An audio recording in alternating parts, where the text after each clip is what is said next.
Assalamualaikum warahmatullahi wabarakatuh. Salam sejahtera. Anda bersama dengan saya Azrai Muhammad sekali lagi untuk UTA Talk, sebuah podcast yang dibawakan khas dari USAS Takaful Academy. Yang mana dalam podcast ni kita bincang pasal diskusi ilmu. Tapi kali ni kita khusus terus ke dalam bidang takaful, dan dia bukan saja soal takaful, tapi kita nak tengok takaful dari kacamata akademik. Kalau dalam episod yang pertama, kita bawakan seorang pensyarah takaful, yang mana beliau menceritakan tentang BIT, iaitu Bachelor in Takaful, ataupun ijazah sarjana muda untuk pengajian takaful kepada para pelajar yang berminat untuk menceburkan diri dalam bidang takaful.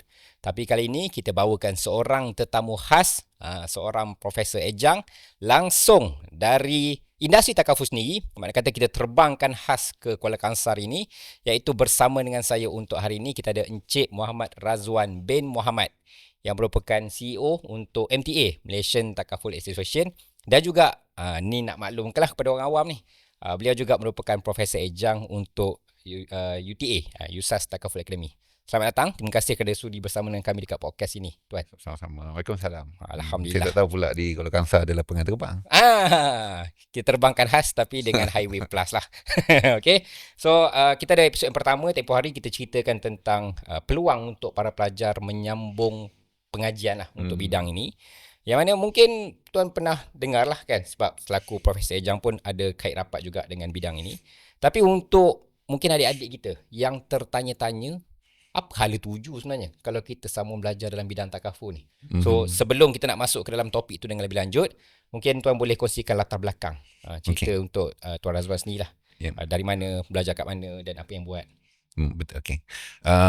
Assalamualaikum warahmatullahi taala wabarakatuh. Terima kasih UTA, USAS Takaful Academy, kerana menjemput saya.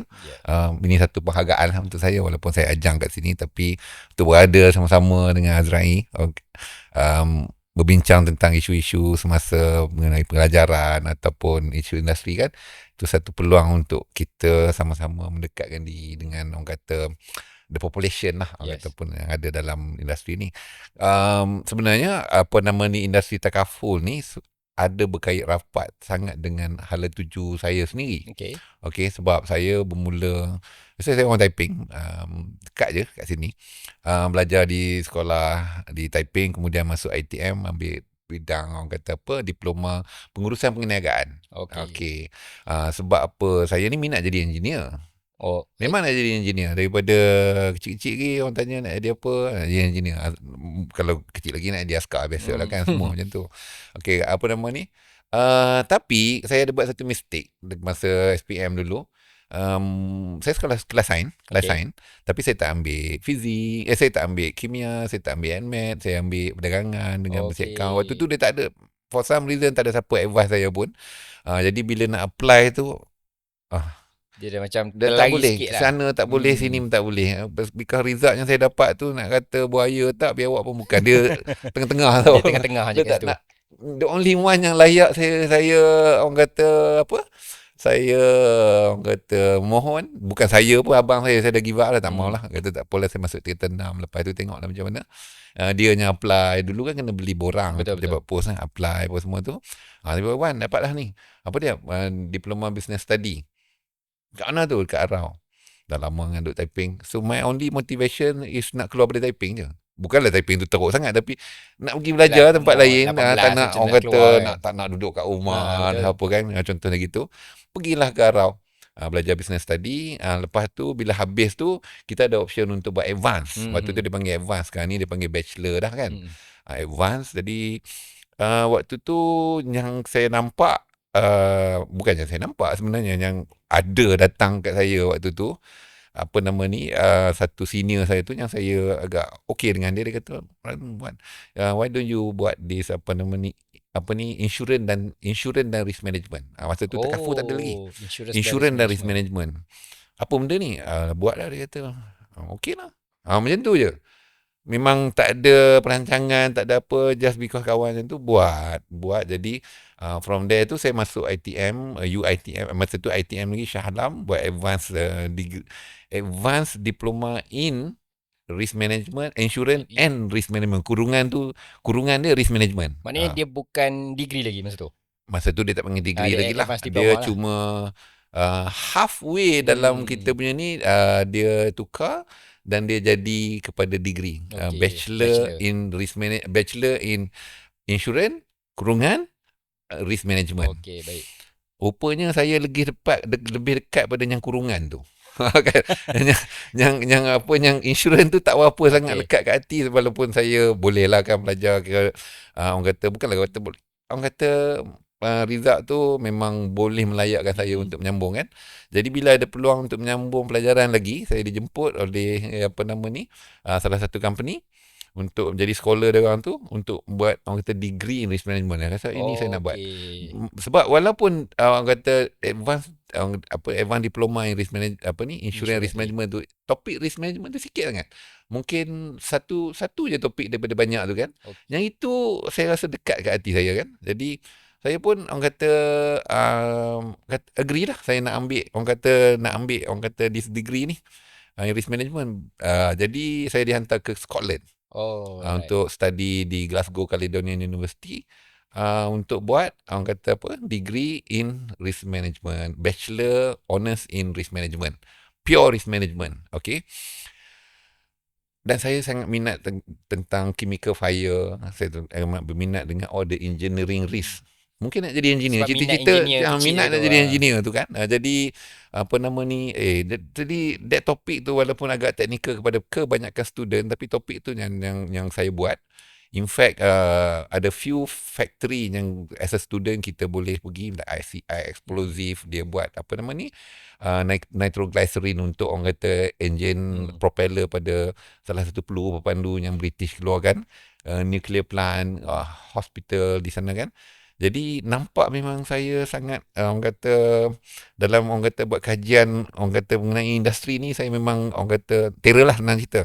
Jadi bila balik tu saya diterima dalam company yang hantar saya tu untuk bekerja sebagai risk surveyor. Risk surveyor. Dia tak boleh pakai risk engineer. Sebab apa? Risk engineer ni untuk orang yang ada engineering qualification je. Jadi saya jadi risk surveyor. Sebab saya risk management kan.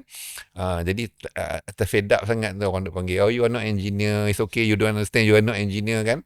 Jadi what I do, end up I jadi chairman untuk Fire Protection Technical Committee, where all the best engineer dalam industri kena report kat saya. Sekarang ni saya tanya, you nak panggil I engineer kan, nak panggil surveyor? Okay kan. That's when you know that, okay lah, you pakai lah engineer title tu kan, nak sangat macam tu. So itu is after saya balik 1997 macam tu kan. Waktu tu corporate risk management ni tak ada lagi. 2003 Security Commission bersama-sama dengan orang kata Institute of Corporate Governance, kalau tak silap saya, keluarkan MCCG, Malaysian Code of Corporate Governance. Bank negara ambil this code and corporate governance and apply, mengeluar guideline in corporate governance, yang menyebabkan kebanyakan insurance company ataupun takaful company waktu tu, any financial institution lah, kena ada risk management committee. Jadi waktu tu saya nampak saya boleh apply. Tidak kalau saya balik dulu, saya jadi risk engineer. Tapi sebenarnya risk engineering dia is just part of orang kata the whole syllabus yang saya belajar. Saya belajar lebih pada tu. Jadi bila 2003 tu, bila kebanyakan company dah ada risk committee, saya decide untuk berhenti daripada risk management untuk buat risk engineering ni, dan bukan mencuba, orang kata buat benda yang saya belajar lah. Belajar tadi tu. Which is corporate risk management. Dia panggil waktu tu corporate risk management. Sekarang ni kita panggil enterprise risk management kan. Okay. Jadi dekat situ saya bermula bekerja di takaful company yang pertama. Bukan takaful Malaysia. Mana dia saya sendiri daripada konvensional. Saya daripada konvensional, saya join ke orang kata MNI Takaful. Ataupun dikenali sebagai Takaful National waktu tu, yang kemudiannya bergabung dengan Maybank menjadi Etika lah. Saya bekerja lebih kurang dalam 5 tahun di situ sebelum Takaful National, MNI, dan juga orang kata Maybank Insurance, Takaful, dan juga menjadi orang kata Etika ni. Bergabung dia. Saya lebih fokus pada operational risk, sebab background saya risk engineer kan, jadi saya lebih pada operational risk. Kemudian saya mula keluar, company yang pertama saya keluar ialah Takaful Malaysia. Selepas tu saya pulang balik ke orang kata company yang kedua, company saya yang lama tu, which is MNB Holding. Scholar tadi tu. Scholar dia, okay, dulu saya dah scholar kat situ, dah keluar, masuk balik M&B Holding, saya jadi Group Risk Management Compliance Officer sebelum saya decide untuk keluar daripada industri terus. Oh. Dan orang kata join the consultancy punya fraternity sebab bukan sebab saya boring or anything, sebab saya bergantung pada perkembangan industri. Saya balik corporate risk management tak ada. 2003 corporate governance ada corporate risk management. Jadi saya ni. Bila 2013 bursa dia keluarkan statement of risk management and internal control, menyebabkan semua company yang under bursa ni, yang di public listed ni, ada risk management sendiri. Saya nak tengok, saya decide saya nak keluar daripada takaful company, insurance industry ni ataupun financial industry ni untuk tengok industri-industri lain. Antara klien-klien saya tu syarikat kacamata, public hospital, bank. Jadi saya ada boleh tengok pelaksanaan risk management di merata-rata. Risk management bukan saja tertakluk dekat financial institution. Sebelum tu, bila bank negara adopt Code of Corporate Governance, financial institution by default kena buat lah. Betul. Okay kan? Dan saya pun ada dalam tu, saya buat. Tapi bila bila bursa come out with statement of risk management and internal control, semua company-company yang orang kata public listed, yang macam-macam industri tu dah start buat risk management. Waktu tu dia macam blooming lah, orang kata demand for risk management ni. Tapi saya decide saya tak mau jadi bekerja. Saya nak jadi consultant sebab saya suka tengok. Sebab risk engineer, I think menjadi risk engineer selama 7 tahun tu, dah set saya punya mindset ni, saya ada peluang untuk tengok macam-macam orang kata ni. Saya tak boleh tengok satu benda, saya boring. Macam tu. Jadi saya jadi consultant. Waktu tu saya dengan Tricore Roots Consulting. Jadi kita ada banyak klien dan orang kata apa, saya ada peluang lah nak tengok macam mana risk management dijalankan di hospital, di kilang-kilang, di dalam perniagaan, macam-macam klien. Dan akhirnya bila saya decide untuk be on my own, kan, saya nampak fokus saya ni kembali kepada Islam. Jadi saya start to focus on, orang kata apa, Islamic institution. Dan kebetulannya waktu tu saya mendapat tawaran daripada Lembaga Zakat Selangor. Saya kata, okay, saya akan basically be your consultant. Okay. Dan dalam masa juga yang sama, saya juga dapat, orang kata, engagement lah, orang kata, dengan, orang kata, Majlis Agama Islam Negeri Perak, mana saya menjadi konsultan dia orang juga waktu tu. Konsultan untuk risk management. Konsultan yang macam mana ni? Saya perkenalkan satu modul yang diberi nama CRO Wingman. Tugas saya is melatih CRO di company yang saya, orang kata, buat consultation ni untuk menjadikan dia orang CRO yang bagus. Okay, baik. Itu tugas saya. Bukan tugas saya nak buat framework. Di dalam tugas saya dalam, orang kata, menjadikan dia ni CRO yang bagus, termasuklah semua sekali buat framework. Jadi saya nampak yang dengan cara tu saya boleh, orang kata, contribute dengan lebih banyak kepada institusi yang saya, orang kata, consult lah. Waktu tu Lembaga Zakat Negeri Selangor, LZS, dan juga Majlis Agama Islam Negeri Perak, yang kedua-duanya fokus pada zakat. Okay. Sebab apa kedua-duanya fokus pada zakat? Sebab sewaktu saya di Lembaga Zakat Selangor, saya ada develop satu metodologi yang dipanggil Zakat Education Management Plan. Now, zakat institution yang lama lah, 1400 tahun lah, daripada mula zaman Nabi hari tu kan. Dan dia merupakan satu, orang kata apa, cabang yang sangat complicated dan teknikal lah dalam Islam ni. Dia ada calculation, dia ada apa semua kan. Tapi saya tengok dalam, orang kata, Zakat Selangor lah waktu tu, terdapat isu ketidakcukupan. Okay kan, ketidakcukupan lah kan, basically.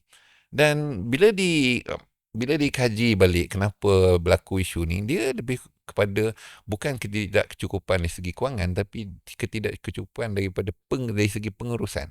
Dan I'm not saying that dia orang bukan pengurusan yang baik, tapi sebenarnya sistem tu tak ada. Jadi macam mana saya nak, orang kata, nak cuba selesaikan isu ni. Jadi sebelum saya jadi konsultan kan, saya cerita panjang tadi. Salah satu area yang paling penting dalam risk management ni is capital management lah. Capital management plan. Dan dalam capital management plan ni, dia merupakan combination 3 benda. Actuarial, risk management dengan finance. Actuarial, risk management, finance. Okey. Dan apa basis yang biasanya risk management guna dalam orang kata capital management plan ni is basically dia ada ICAP, Internal Capital Adequacy Assessment Plan, dan juga dia ada RBC, Risk Based Capital. Jadi saya gunakan konsep risk based capital dan ICAP ni dan come up with orang kata a method bagaimana zakat boleh gunakan untuk memastikan kelestarian or sustainability of orang kata the zakat institution. Alright, macam tu. Jadi lahirlah ZAM. ZAM merupakan basically kaedah yang pertama dalam dunia. Kaedah kuantitatif yang pertama dalam dunia untuk memastikan kecukupan. Kita boleh ada duit banyak. You pun yourself is syariah registered financial planner kan. Duit banyak tak semestinya cukup. Betul. Kan Nabi pun kata ada kefakiran di mata kan macam tu. Duit yang sikit tak semestinya tak cukup. Betul. Jadi bila saya kata zakat Selangor mengalami masalah ketidakcukupan, bukannya sebab pengurusan dia teruk, bukan disebabkan dia tak cukup duit zakat, tak. Tapi ada something is orang kata yang tak didokumentkan secara ni. Secara ringkas lah saya cerita. Apa yang saya buat ialah menggunakan konsep risk appetite. Ni kalau student risk management ni dia boleh tangkap terus lah. Saya gunakan konsep risk appetite, saya breakkan jenis-jenis asnaf ni kepada jenis-jenis maqasid. Kan yang 8 tu 8 makasih. fakir, asnaf, fakir, miskin, amil. Lepas tu yang pertama ni muawal ni fakir, miskin, amil dengan mualaf. That is muawal. Yang empatnya awal. Muakhir ni dia ada riqab, gharimin, ibnu sabil, fisabilillah. Itu muakhir. Jadi dia ada juga orang kata daruriat, hajiat, tasniat. Dia kepentingan-kepentingan itu kan. So kalau you fikir 8 kali 3 you buat kotak and then you start to plot your product there. Baru kita nampak ada produk yang tak sepatutnya duduk kat sini, dia patut kat sini. Jadi saya kenalkan konsep kalau in the event of worst case scenario, yang mana kita kena maintain, yang mana kita boleh guna untuk yang lain. Jadi lahirlah daripada situ ZAM. ZAM sekarang ni adalah sangat komprehensif dan juga saintifik. Yang mana orang kata there is a department di Lembaga Zakat Selangor basically yang specifically looking into this because apa? Dia menyebabkan kalau kita tengoklah zakat Selangor sekarang ni dia bukan saja sangat stabil, malah dia menyumpulkan orang kata zakat institusi yang terbesar. Sebelum ni pun dia terbesar tapi stabil tu kurang sikit. Now dia very very stable kan kat situ kan. Jadi bila dia stabil tu dia boleh orang kata menunaikan tanggungjawab dia sebagai orang kata institusi zakat dengan lebih berkesan. Jadi disebabkan tu saya terus dilantik sampai sekarang ni untuk berada dalam ahli pengarah dan risiko dan compliance di sana lah. Jadi itulah sedikit perjalanan saya sebelum saya decide untuk masuk balik dalam industri dan bekerja di HSBC Amanah dan akhir sekali saya bekerja di FWD Takaful. Now saya dengan MTA. Macam mana you buat risk management for almost 20 tahun lebih, suddenly you decide nak bekerja dengan persatuan macam ni. Because waktu COVID, dia ada satu realization tau. Kita mesti kat COVID tu kita tengok ada je kawan mati, ada je neighbor mati, ada je kan. Jadi saya terfikir, kalau let's say saya meninggal lah katakan COVID ni, what do I left? Apa yang saya tinggalkan? Takat jadi CRO ni 2 minggu, you got yourself replaced already, 1 month maybe orang lupa you. In terms of your work lah kan. So I need to do something more meaningful. Jadi saya waktu tu tercari-cari selepas COVID tu. Dan saya decide berhenti dulu. Kalau tak berhenti lagi tu, I tak tukar my profession. Berhenti dulu, saya nak buat something philanthropic. Saya nak buat something yang berkenaan dengan youth, dengan belia. I decided I nak buat something yang berkenaan dengan belia waktu tu. Contohlah kan. Sebab saya minat sangat dengan Otai Burger ni. Itu cerita lain lah. Otai Burger ni sebenarnya satu movement. Bukannya satu cawangan. Jangan silap. Kita ingatkan Otai Burger ni macam cawangan burger. Tak. Dia satu movement sebenarnya behind it. And the movement is very interesting. Jadi tengok macam best macam tu kan. Saya di-approach oleh MTA. Dan bila di-approach oleh MTA tu, saya nampak, this is something yang I still can do what all my philanthropic work yang saya nak buat tu. Dalam masa yang sama, saya boleh orang kata berada dalam orang kata situation where saya boleh membuat perubahan. Maksudnya boleh contribute dan juga make change. Boleh contribute dan make change. Because itu penting. The only constant in life is change. Right? Sebab kalau kata kita tak berubah, kita hope benda tu result in different thing, tapi kita buat benda yang sama, tu gila lah. Itu Einstein yang cakap. Dia kata, insanity or is basically doing the same thing over and over again and hoping for different result kan. Betul. Macam tu. Jadi masuk dalam tu okey. Apa ni bila saya masuk sebenarnya taklah semudah itu sebab kita ada satu orang kata assessment yang kita buat dan perlukan banyak area untuk dibetulkan. Tapi to make things short, basically alhamdulillah sekarang ni kita ada pelbagai program. Bagaimana ia berkena-mengena dengan orang kata tajuk topik kita pada hari ini, sebab kebanyakan kita ni macam Jack Ma cakap lah, bila you dah umur 40 tahun, you don't do anything else lah. You buat benda yang you already good at. And the thing that I'm already good at is risk management. Jadi apa saya buat, saya gunakan balik konsep-konsep risk management ni. But risk management is about definition risk management. Buku punya definition is to remove anything that threaten the achievement of the company objective. Risk management is removal of anything that threaten the achievement of the company objective. Sebab tu kalau buku ni kan, buku ni very good. Introduction banyak to risk orang kata management. banyak benda-benda yang saya belajar sepanjang orang kata 20 tahun bekerja ada dalam buku ni. Okey, baik. Konsep dia tu. Jadi bila kita tengok, kita jangan kata teori ni tak penting, semua saya dah habis belajar semua bagi kat cikgu balik. Tak. You tak bagi balik kat cikgu sebenarnya, ada dengan you. Kita kena pertama baik lah teori dan juga implement. Jadi saya banyak gunakan konsep risk management. Dan antara konsep risk management yang sangat penting yang saya selalu tekankan, walaupun lately ni saya rasa saya tak dengar ramai orang bercakap tentang this thing. Tak tahulah kan, because sometimes commercialization pun of certain thing pun boleh jadi juga, because dulu saya ingat lagi masa saya belajar macam-macam benda available percuma online. Waktu tu online lah kan. Nowadays semua dah become business. Betul. Kemungkinan disebabkan orang kata kegairahan, orang kata konsultan company mengeluarkan orang kata teori-teori baru dan apa semua. Teori yang orang kata asas yang penting tu saya rasa orang tak tengok sangat. Okay. That is ISO 31000 standard in risk management. Dalam ISO 31000 tu dia dapat satu gambar rajah tau. Dan saya selalu bercakap dengan student atau siapa-siapa yang saya appreciate. Dia is a thinking process. Risk management ni is a thinking process. Basically, kita nak lintas jalan pun kita kena do some sort of risk management. Tengok kiri kanan, tak ada kereta, like ni. Kalau kata you duduk tengah-tengah jalan, yang kereta is coming, you start, itu bukan risk management tau, itu bunuh diri. This is not risk management. Risk management ni is avoiding the uncertainty. Kan? Okay. Jadi, bila you buat risk management, you guna this concept, membezakan ISO 31000 tu is proses dia yang pertama tu. Establish the context. Yeah. It's so good dengan I boleh hafal benda tu. Basically, mana dia benda tu bagus lah kan. Jadi, you kena establish the context. Context you are in. Jangan pula you masuk kilang orang kata, let's say, plastik. You pakai the context of you dalam financial institution. Ataupun you duduk dalam financial institution, you guna, konsep aviation. Tak boleh. Dia mesti konteks tu. Kalau you duduk dalam institution tu itself, dia ada banyak orang kata ni.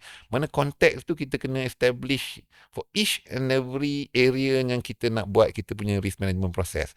Lepas tu baru kita buat identification. Kalau konteks tu kita tak establish, kita tend to identify, kita tend to mengenal pasti macam-macam risk. Jadi konteks tu dia akan narrow down. So, kata kalau kita identify risk tu, dia jadi scattered around lah. Dia jadi scattered lah. Lebih kurang tu macam banyak benda. So, establish the context tu. Pengalaman saya bekerja selama 20 lebih tahun dalam risk management ni, kebanyakan kesilapan risk manager, dia tak establish the context. Okay. Dia ambil establish the context tu, context I nak buat risk management. No, that is not the context. The context is the occupation, the area, the subject matter tu. Subject matter tu. Bila konteks you dah betul, then you akan identify the right risk. Okay, bila you dah identify the risk tu, of course, dia tu kata, you kena evaluate dan analyse. Apa beza evaluate dan analyse? Evaluate is evaluate analyze and evaluate. You analyse the risk tu, you ambil detail apa semua. Evaluate tu, you just ranking dia tu. Yang mana atas, yang mana bawah. Because kita ni bukan boleh cover semua risk. Betul. Kan? Contohnya, risk you datang daripada rumah ke sini, dia macam-macam risk lah. Risk you kereta rosak, risk jalan teruk, risk basic kena saman. sebenarnya ada risk kapal terbang lalu, walaupun kalau kan tak ada lapangan terbang kan, dia kapal terbang dia Okey, lalu, dia lalu pergi. langgar daripada Tekah datang, Hmm. pusing-pusing kan, langgar boleh jadi, tapi is that a key risk? Betul. Boleh berlaku tapi the probability is very low. So jadi basically daripada situ baru kita start tengok, okay, these are the key risk. Ni yang risk yang I nak control. Lepas tu kita monitor dan kita audit. Itulah sebenarnya ISO 31000. Very logical process. So student saya cadangkan, orang kata, kalau let's say in your free time, read ISO 31000. Sebab dia is a very good, orang kata, dia satu standard yang make sense. Hopefully available for free Yes. online lah kan. Tapi InsyaAllah. insyaAllah ada lah kat situ. Okay, baik. So itu mana kata latar belakang lah dari Ah. Taiping. Dari Taiping sampai ISO From 31000 Taiping with tu. love lah. From Taiping with love tadi kan. Dan love ni adalah risk pada saya nampak. Yes. Mana kata kita bincangkan pasal risiko sebab kita peduli pasal benda tu. Betul. Kan? Macam tadi bila Encik kongsikan, bila tuan kongsikan pasal bawa kereta pergi ke mana, kita sayangkan nyawa kita sayangkan diri kita. So satu permulaan menarik. Sebenarnya kita baru intro ni. Kita tak masuk lagi perbincangan kita. Sebab topik kita hari ni sebenarnya nak cerita pasal risk management sendiri. So kita bersama dengan orang yang paling tepat lah, insyaAllah. Cuma tadi saya ada terdengar pasal ZAM. Zakat Education Management Plan. Zakat Education Management Plan tu kan. Saya realise sekarang lah betapa ilmu yang Allah Ta'ala bagi ni, walaupun kita mungkin nampak risiko ni, akhirnya masyarakat akan pandang kalau nak jadi juga. Tak ada. Dia kira kalau jadi juga. So kenapa nak kena uruskan? Tapi bila tuan boleh kongsikan sampailah ke efficiency of zakat management, itulah maksudnya ilmu yang dimanfaatkan, insyaAllah. So jom kita nak masuk betul-betul dalam topik pasal risk management ni. Tadi kita sentuh sikit pasal ISO 31000, betul? Yeah. Dan itu untuk student yang insyaAllah mungkin boleh baca dan juga boleh faham. Tapi untuk orang awam, apa dia risk management ni sebenarnya? Macam bila sebut risiko bawa kereta kapal terbang jatuh, berapa besar kemungkinan tu boleh berlaku? Dan perlu ke kita uruskan risiko tu? Yalah. Apa risiko tu sebenarnya? Yalah, kalau kata kita tengok kan, berapa probability tu, dia dalam risk management ni, untuk orang kata orang biasa lah faham apa konsep pengurusan risiko. Pengurusan risiko. Okay. Risiko ni is something yang akan menyekat kita daripada mencapai apa-apa lah. Kan? Pengurusan of course lah, cara kita mengurus benda tu. Jadi combine, kita cara mengurus mengenai probability apa-apa yang berlaku yang akan menyebabkan kita tak mendapat apa benda yang kita target. Tu simple speaking lah kan. Tapi untuk orang ramai sebenarnya pengurusan risiko ni satu yang orang kata amat penting. At least you kena letak dalam your mind that apa benda yang saya buat, saya kena tengok pro and con dia. Saya cuba cakap dalam bahasa yang kita guna hari-hari lah. Pro and con dia. Kita tengok apa kebaikan, apa keburukan kita buat satu benda. Selalunya macam kita tengok orang kena scam lah, unfortunately. Dekat orang kata dunia ni. Saya sebut dunia sebab apa? Walaupun kita sebab kita ni rakyat Malaysia. Jadi kita rasa scam case dekat Malaysia ni teruk lah. Sebenarnya dekat tempat lain lagi teruk. Laki kita dekat Malaysia, kita ada bank negara, kita ada security commission yang berganding bahu, basically working together untuk mengatasi masalah scam. Kalau you pergi ke bank-bank for example, kita tengok ke semua bank dia ada kempen anti-scam ni apa semua kan. Dia kalau pergi ke Takaful insurance company, dia kurang sikit. Sebenarnya memang masalah scam ni kurang sikit dalam Takaful. Kan? Dalam Takaful ataupun insurans apa semua ni, insurans dan Takaful ni compared to bank, okay, scam ni banyak berlaku yang berkenaan dengan bank. Dengan Takaful ni kurang sangat. Dia dengan insurans Takaful ni, dia kalau ada pun mis-selling. Dia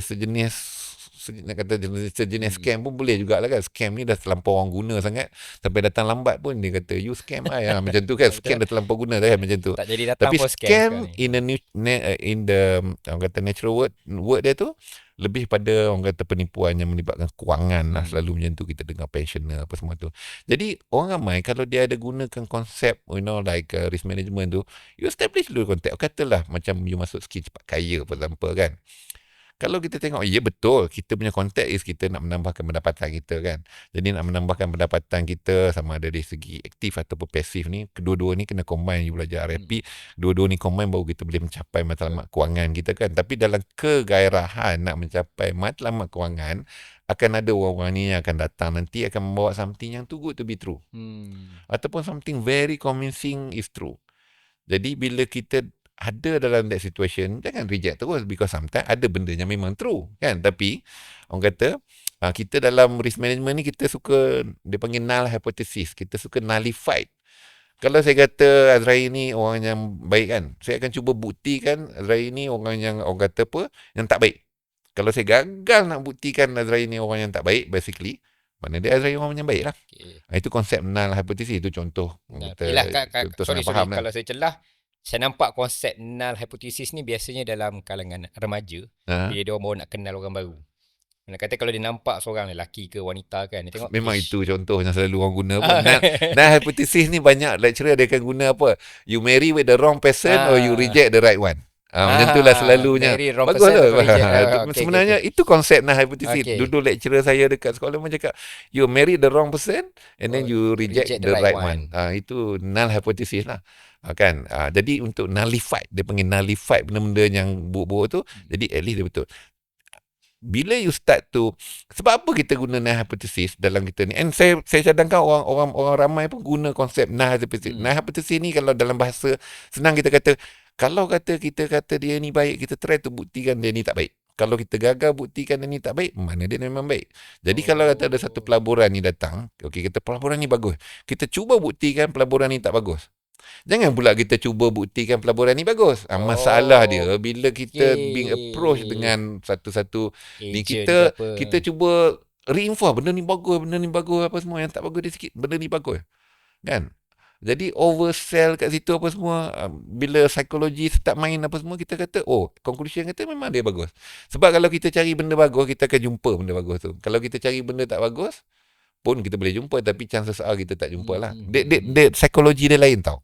Baik. Jadi kita kena cari. Kalau kata orang datanglah sini, kita buat satu investment. Dulu saya dapat satu investment ni, kawan saya cerita, dengan orang kata bersemangat, dia cerita, betul ni Wan, you masuk like 10,000 USD, okay, dalam masa beberapa bulan nanti dia akan meningkat, dia berkata benda ni, and then you akan dapat satu qualifier macam ni apa semua tu, dia boleh dapat lebih kurang dalam 25 ke 27 ribu USD.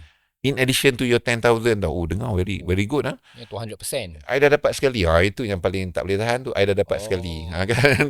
Yang tu banyak orang jam kat situ lah. Mana dia banyak orang akan terpengaruh bila ada orang dah dapat. Kita dia reaffirm dia punya statement tu. Yes, apa semua kan. Jadi saya decide too good to be true must be not true lah kan. Jadi saya decide tak nak masuk. Tapi adalah kawan-kawan yang masuk dan akhirnya kebanyakannya orang kata dia handburn lah. Betul you dapat dulu, I pernah dapat, because scheme pyramid ni dia yang kat atas ni dia akan dapat. That's why yang bawah ni akan start datang, Ponzi scheme apa semua tu sama lah konsep dia. Sekarang ni macam-macam lagi. Macam contoh scam orang kata telefon kan.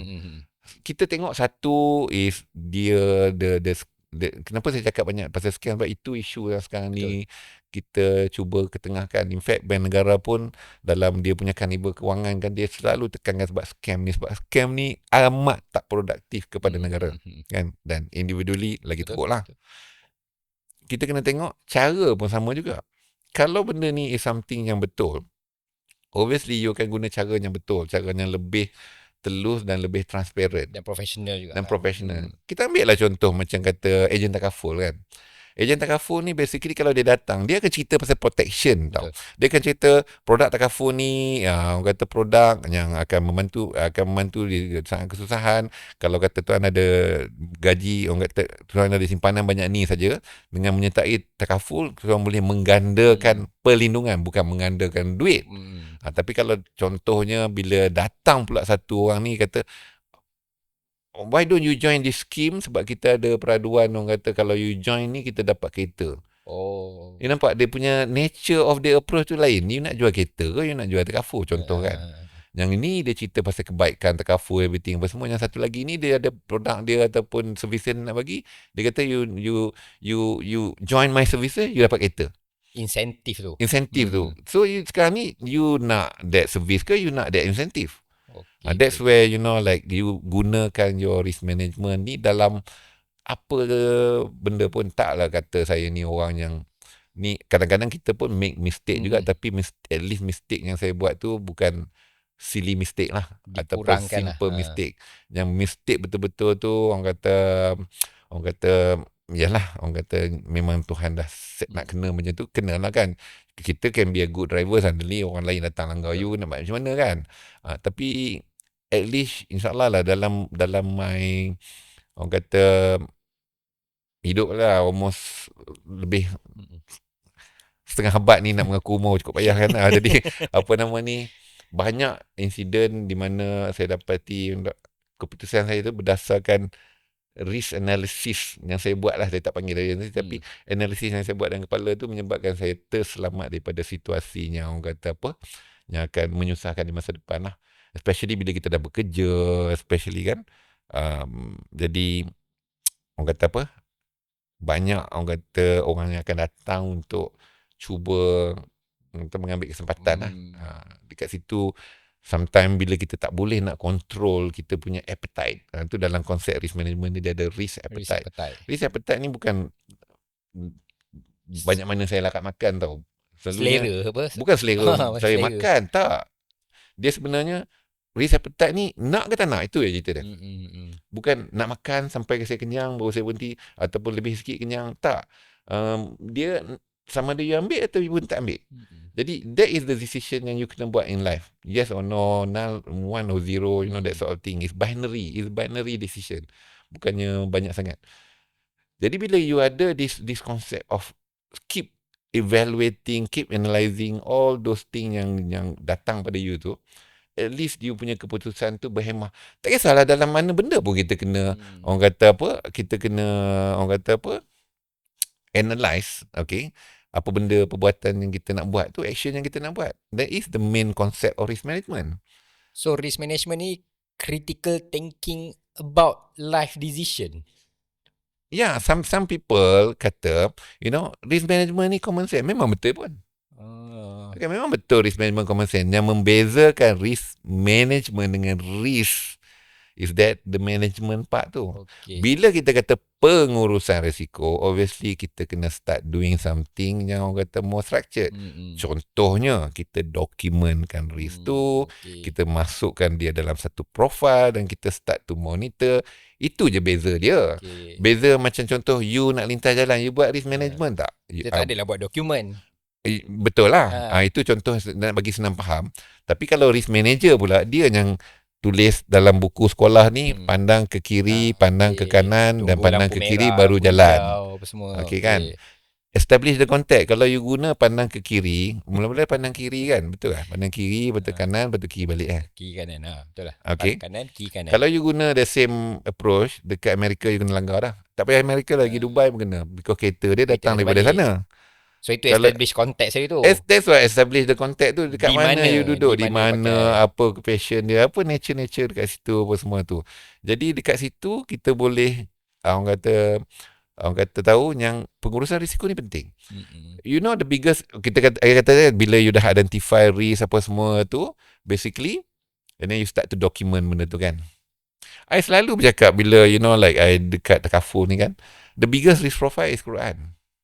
Dalam Quran tu you tengok apa you patut buat, apa you tak patut buat. Kalau you buat benda ni, apa konsekuen dia. Kalau you buat benda ni, apa konsekuen dia. It's very balanced basically. So Quran is the biggest risk profile. Mana dia you punya risk, end up at the end of the day, you masuk neraka, you masuk syurga. Dua tu. That is the consequence of the risk kan. So dia membantu kita pilih decision dalam hidup. Exactly. And semua benda yang saya cakap, sebenarnya risk management ni okay lah, konsep risk management ni asal dia manusia tu sendiri. Dia tengok bahaya, dia lari. Dulu dia nampak harimau, masa zaman purba dulu dia nampak harimau, dia lari, for example. Tapi the modern risk management ni sebenarnya is introduced in Islamic world. Bila kita start to talk about mathematics. Matematik ni memang kita tahu asal dia daripada negara Islam. Even nombor yang kita guna pun, tak ramai yang tahu nombor yang kita guna 1, 2, 3, 4, 5 tu is Arabic, Western Arabic punya number. Kalau Eastern Arabic tu yang kita tengok dalam Quran tu, itu Eastern Arabic. Western Arabic yang 1, 2, 3, 4, 5 tu dua-dua Arab. Because matematik ni memang Arab is the pelopor dia. Ada modern risk management pun arising daripada situ lah. Jadi risk management yang mula-mula sekali tu, basically dia orang tengok probability of something happening. Jadi that's where actuarial calculus start to actuarial orang kata apa, profession start to actuarial science start to ni kan, start to develop. And bila actuarial science to develop, jadi those industri yang sangat orang kata terlibat dengan uncertainty ni is industri insurance, kan? Jadi insurance banyak adopt this actuarial side. Jadi risk management ni memang something yang konsep memang Islam tuntut daripada awal. Even kalau you tengok hadis Nabi banyak-banyak pun, contohnya ada satu hadis Nabi ni dia kata, you kena ikat your unta dan baru you Di tawakal. masjid. Bukannya, because ada satu sahabat ni dia main lepas je unta. Dia kena buat you lepas unta, tak apa, dia tawakal. Dia kata no, you kena tambat dulu baru you tawakal. Ataupun dia Nabi ada cakap, itu dari segi risk management lah. Like Nabi pun kata umat dia bukan orang yang kena, orang kata masuk lubang bewak 2 kali ni, bukan umat dia. Mana dia, you have to learn from your past mistake. Kan basically jangan do the same mistake twice. Kira mistake ni macam historical data juga lah kan. Mistake historical data. Macam contohnya bila kita buat contohnya fraud risk management kan. Kita akan tengok kes-kes fraud yang berlaku. Jadi kita akan tengok modus operandi dia macam mana, and then kita start to record. Jadi bila berlaku lagi kita tahu dekat mana kita nak improve everything. Tapi dan fraudster ni dia pun evolve through time juga. Jadi kita kena keep up dengan dia orang lah. Keep up dengan dia orang kan. Jadi kita kena tengok dekat situ lagi. Maknanya scammer, fraudster, dia pun guna konsep apa? The constant, apa tadi ayat The constant is change. The only constant thing in life is change. Yeah. So kalau fraudster, scammer pun belajar ayat tu, kita, memang dalam kes kewangan, orang yang sama kena tipu berkali-kali. Betul. Sebab satu dari segi psikologi, dia biarkan dia That's the thing, kalau orang yang sama kena tipu 2 kali tu, kita sometimes dia tak serik lah, nombor satu. Satu lagi, they don't learn from mistake. Risk management ni is satu bidang yang kita appreciate mistake in the sense that mistake give us the opportunity to learn. Okay. Sebab tu basically dalam risk management, bila kita behave lain sikit daripada compliant dengan audit tau. Compliant dengan audit ni dia basically dia lebih pada cost and consequence. Macam itulah. Kita lebih pada probability of thing happen and then the probable consequence that it happen. Mana kita based on something yang lebih theoretical lah in that sense. Jadi kita suka belajar daripada past mistake, historical data or historical stats basically. Right? Because based on historical kita boleh nampak how the future can be possibly be. Pattern itu. Sometimes pattern tu can be recurring. Sometimes the pattern tu can be revolving. Evolving. Jadi kita kena tahu lah which one. Jadi macam contoh fraud tu, bila kita belajar, dia akan force the fraudster tu untuk ubah cara dia. Which is in a way good lah. Macam ni lah, kalau I boleh tipu orang dengan cara yang sama berkali-kali, mana dia like something is wrong with the orang lah. Betul. Kan? Tapi kalau they are being forced to, orang kata, keep my ante up kan basically, mana dia like kita keep behind it. Kita tak, the best would be you ahead of the fraudster, tapi that one impossible lah basically kan. Tapi you need to keep up with them so that you can minimize the risk. Sometimes risk ni kita yes, kita boleh avoid, kita avoid. Kalau kita tak boleh avoid, kita prevent dia daripada happen. But kalau dia happen, kita try to reduce. Macam mana, the impact tu not so bad lah. Don't put all egg in one basket. Kalau ada account bank tu, janganlah buat satu account bank, semua, you buatlah 2-3 account bank. Bukanlah kata duit tu banyak. Duit tu je pecah 3 je. Kan? Duit tu pecah 3, at least kalau anything, one account compromise, jadi taklah, ada 2 lagi. Itu kita kata risk diffusion, nama sedap dia lah. Tapi kalau kata nama orang faham, don't put all egg in one basket lah. Then kalau kata advice saya tu, kalau you nak buat online account tu, buat satu account je. Online. Dan lain-lain tu, you tak payah online pun tak apa. Because online ni lebih terdedah pada ni tau. Saya sendiri pun ada satu account saya yang bank yang senang merata, saya boleh jumpa dia punya ni, dan orang pun guna dia punya tu dengan berleluasa. Tak kisahlah ada top 3 bank ke apa ke. Itu je satu ada online. Yang lain tu tak payah ada online, tak apa. So maksudnya itu cara risk management yang kita apply dalam personal life kita. Betul. Don't put egg in one basket ni, tu saya cerita lah. Boleh kata semua orang guna benda tu. The moment you want to split the risk of the whole portfolio being wiped up, you akan split it. You tengok macam army pun, tentera pun dulu, dia akan split squadron ni, brigade ni, dia akan split mana pergi sana sini. Jadi kalau one compromise, they have another everything. Dia akan contribute to kita punya strength. Dekat situ. Jadi banyak benda dalam risk management ni kita boleh apply. Cuma saya nak stresskan, banyak benda yang saya cakap ni asal dia daripada benda yang saya belajar di universiti. Oh, Mana dia apa okey. yang student belajar di universiti sekarang ni akan berguna pada masa depan. Dulu kita duk ingat, oh kita semua dah bagi dekat lecturer. How I wish I boleh bagi dekat dia orang, because I keep using that. I keep using the knowledge yang dia orang bagi tu, even to the smallest detail. Tapi kan biasa kita dengar mahasiswa graduan dia kata belajar teori dekat EU tu tak apply dalam kerja, dalam kehidupan. Sedangkan untuk risk management sebab dia apply. Unfortunately, it's Ha, not the apa yang I experience lah. okey. Because I keep macam kerja saya as a, bila saya bina risk management lama, risk engineer, become risk manager, lepas tu chief risk manager, chief compliance manager, lepas tu kan berhenti I jadi broker sekejap, then I jadi adjuster, you know. I boleh kata I pergi semua cycle All dalam rounder lah insurans tadi. ni, semua cycle I pergi. Reinsurance I pernah kerja, apa nama, Ritakafu pun I pernah kerja, you know, basically. Still I don't know dekat mana I tak payah guna risk management. Even I run MTA ni pun, macam saya cakap, I run MTA, I started dengan ISO 31000. I revamp everything balik, come up with a plan. Nanti kalau ada peluang kita ceritalah pasal islah, pasal hijrah apa semua ni, pasal apa nama ni, transformasi yang kita buat. Dan saya guna juga method regression yang saya guna tu nak menunjukkan industri takaful, kebelakangan, dalam 5 tahun kebelakangan ni, selama 40 tahun ni, ada something very good is happening. Kita tak tahu sebab apa, kita regress. Bila kita regress, rupanya, So maksudnya something yang orang kata membuka mata kita. Kita tak nampak pun benda ni actually becoming the key happening. things yang menyebabkan the industry is booming for the past 5 years. I cerita you, basically, kita buat ada satu survey tu, memang kita pup naik ke atas sampai kita sendiri takut. You know why? Kita takut because, you know, it's much easier for you to kejar orang daripada you duduk nombor 1 Betul. and then Nanti orang maintain kejar dekat kita. situ kan. Itu I keep thinking about that lah. Macam my daughter dia fencer kan. Masa dia duduk kejar orang apa semua ni, basically I nampak dia happy. Tapi the moment dia become number 1 Malaysia and dia ada world ranking, waktu dia pressure dah. Sebab orang dah mula kejar dia. How to keep my Yes. position. Macam tu sama juga macam industri ni pun. Tapi alhamdulillah lah, dalam konsep risk management ni kita ada cara macam mana kita boleh buat kita punya growth tu sustainable. Sebenarnya that is the benda yang paling penting yang saya belajar dalam risk management lah. It's not how fast you grow big tau. It's how sustainable you actually grow. You don't need to grow big and As fast, fast. but you need to grow sustainably. Sama je dalam mana-mana pun. Even you guna in life, even you dalam, there's no such thing as skin cepat kaya lah basically. You know? Okay, There's baik. no such thing as skin cepat kaya. Kalau you know the idea that you need to grow your wealth basically, then you faham yang there's no such thing. Memang ada orang yang benefit daripada skin cepat kaya, tapi yang merana tu lagi ramai. Sebab sustainability jugalah. Sustainability kita benda tak yang jauh kita dah tengok. daripada Taiping tu sebenarnya.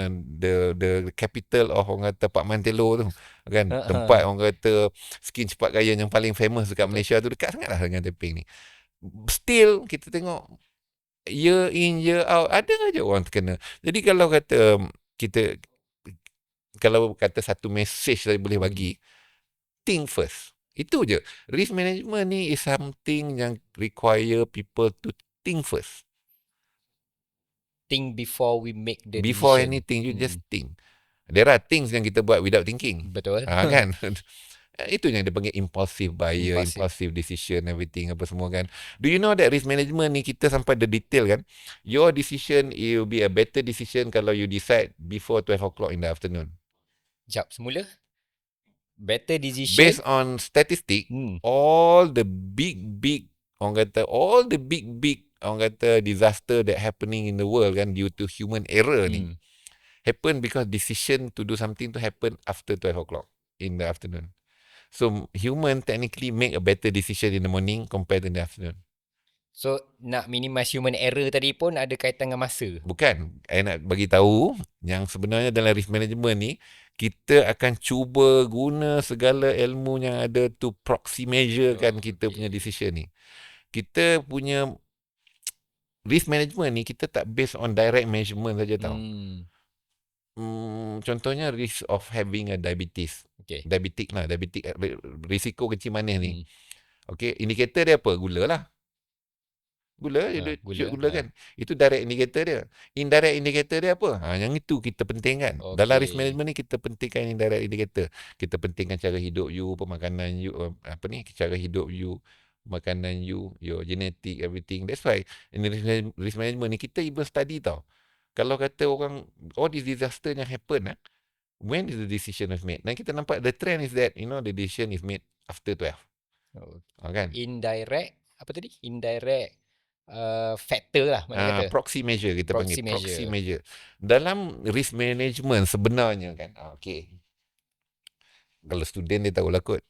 Bagi saya lah, risk management, yes, it start with the theory. You first identify, assess, evaluate, and then you start to profile and then monitor your risk kan. Tapi sebenarnya yang paling penting dalam bila benda tu dah jadi is monitoring.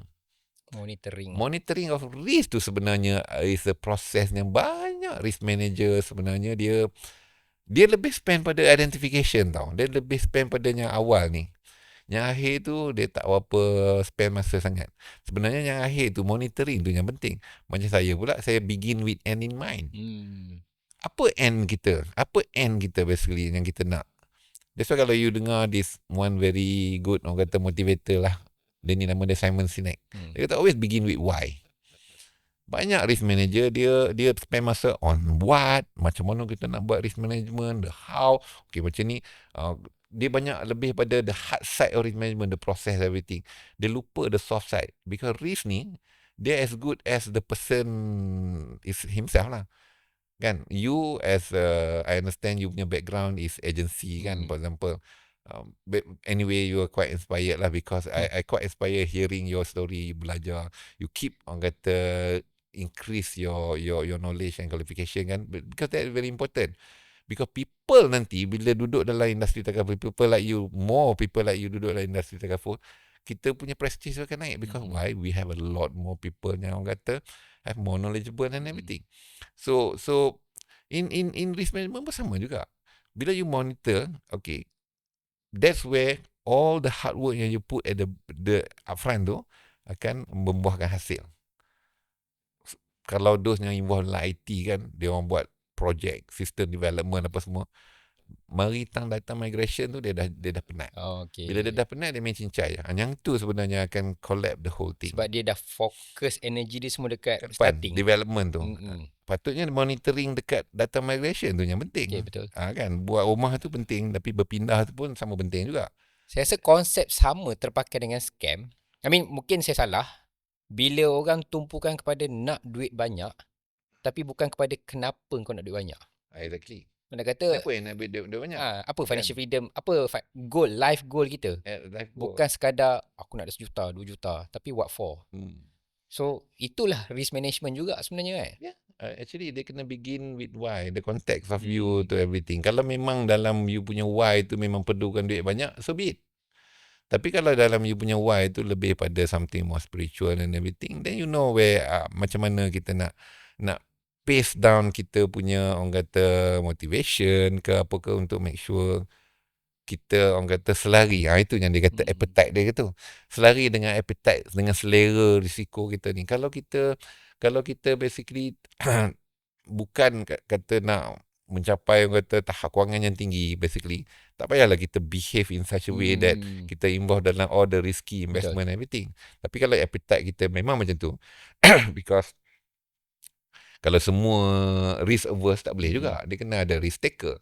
Tapi risk taker pun ada calculation of the risk lah. Exactly, that the word yang I tunggu nak keluar, calculated risk. Kita bukannya terjun baru nak buat sayap tau. Kita buat sayap dulu baru kita terjun. Lepas tu tak boleh terbang, tu different story lah. Tapi kalau you terjun je baru nak buat sayap, confirm lah you tak terbang. Macam tu lah. Kena calculated risk. Itulah ZAM. ZAM is calculated risk. Itulah orang kata risk management process. Sebab apa? Risk management ni kita bukan macam compliant dengan audit tau. Kita bukannya buat pagar, you tak boleh keluar pagar ni. Tak, kita buat pagar. You know your border, tapi kalau you nak keluar, these are the calculated risk yang you kena tahu. You nak keluar, these are the risk. Waktu bila nak keluar, kunci ke apa semua. Exactly. What I mean is that, like kalau kata you want to do business, bila you want to, let's say, encroach to a new portfolio, basically, you should know the risk apa semua tu. Jangan terus-terus semua tak ada appetite, semua tak boleh buat. Then, you ada problem juga. Because apa? bila you too risk averse kan, bila you too risk averse, jadi you akan terlepas banyak opportunity. Tapi kalau you terlampau risk taker pun sometimes you too exposed to the risk. So that's why bila you buat investment, paling penting sebab kita for some reason kita banyak cakap pasal scam kan. Sebab apa? Sebab bila kita nak bawa contact risk management pada orang ramai tu, saya rasa benda yang paling penting is that lah. Banyak yang berkenaan dengan literasi kewangan dia tu. Tingkatkan literasi kewangan, dan bila kita nak buat investment, kita do some kita punya homework, kita panggil financial fact finding dia tu, dan kita try to see appetite kita ni, boleh tak kita buat investment tu sama benda tu within kita punya appetite or not. Kalau bukan, then kita ada banyak lagi avenue yang pengelaburannya akan mengambil masa sikit, tapi insya-Allah selamat. Dan boleh bantu kita capai matlamat sebenar. Sama je boleh. You syariah syariah registered financial planner, you can advise them basically. Dan sama juga kalau kata student tertanya-tanya, kalau dengar cerita saya tadi, saya daripada awal ni memang tak ada hala tuju lah, tapi kemudiannya saya jumpa saya punya orang kata apa, love of my life lah, basically risk management ni, dan saya melekat kat situ. Dan bila you buat satu-satu benda, bila you are very good in one thing, doesn't matter whatever it is, try to be a specialist on that. Okay, try to be specialist or try to specialize on that. InsyaAllah you will make a career of whatever that you are specializing. And then give value back to the give people. Value back. Saya rasa tak cukup kita punya sesi ni. Betul lah. Saya minta dengan kita punya producer mungkin untuk kita berhubung semula. Kok lah ada rezeki kita buat episod akan datang. Boleh, no problem. Sebab saya rasa banyak lagi kita nak masuk dalam industri takaful mungkin untuk masyarakat awam. Tapi buat masa sekarang kita kena tamatkan dulu sesi kita. Kalau tak kan orang kena tengok 2-3 jam lah episod ni. Anyway, terima kasih sekali lagi kepada Encik Muhammad Razwan bin Muhammad, CEO MTA dan juga Profesor Ejang untuk UTA, USAS Takaful Academy, atas kesudian berkongsi pengalaman dan juga banyak ilmu sebenarnya. Saya kalau tanya ni banyak lagi soalan yang saya nak tanya. Tapi tak apa, insyaAllah kita bawa ke episod akan datang. Dan untuk kalian semua yang sudi bersama dengan kami sepanjang 1 jam sesi ini, terima kasih banyak-banyak. InsyaAllah semoga kalian mendapat ilmu yang bermanfaat. Jangan lupa untuk follow, subscribe USAS Takaful Academy di YouTube channel dan juga Facebook. Dan nanti komen banyak-banyak dekat bawah kata nak lagi Encik Razwan join dengan kita punya podcast. InsyaAllah boleh. So dari saya Azri Muhammad, sekali lagi terima kasih kepada semua. InsyaAllah ada rezeki kita jumpa akan datang untuk episod yang kedua. Saya akhiri kita punya sesi. Assalamualaikum. Bye-bye.